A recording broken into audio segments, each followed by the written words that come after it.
Welcome to Man Does Tech, where I solve the problems you didn't even know you had.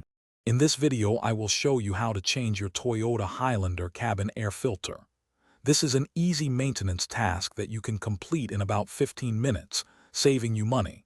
You will only need a small flathead screwdriver and your new cabin air filter. Keeping your cabin air filter fresh ensures cleaner air inside your vehicle, which is great for everyone, especially those with allergies. Let's get started with the first step. First, open your glove box and remove everything inside to give yourself clear access. Next, look on the right side of the glove box for a small damper arm. Gently disconnect this arm by pulling it straight off its pin. Then, carefully press inward on the two tabs, one on each side of the glove box, to release it. This will allow the glove box to swing down further, revealing the filter housing behind it.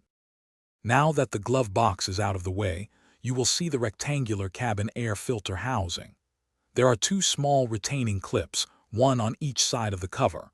Unclip these to remove the cover. Gently pull out the entire filter tray, which contains the old, dirty filter. Take note of the airflow arrow on the old filter. Then insert your new filter into the tray, ensuring the airflow arrow points in the correct direction, usually downwards.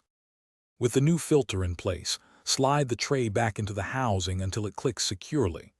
Reattach the housing cover by clipping it back into place. Then, lift the glove box and reconnect the damper arm to its pin.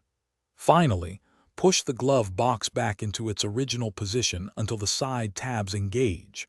You have successfully replaced your cabin air filter, enjoying cleaner, fresher air inside your Highlander. Thanks for watching.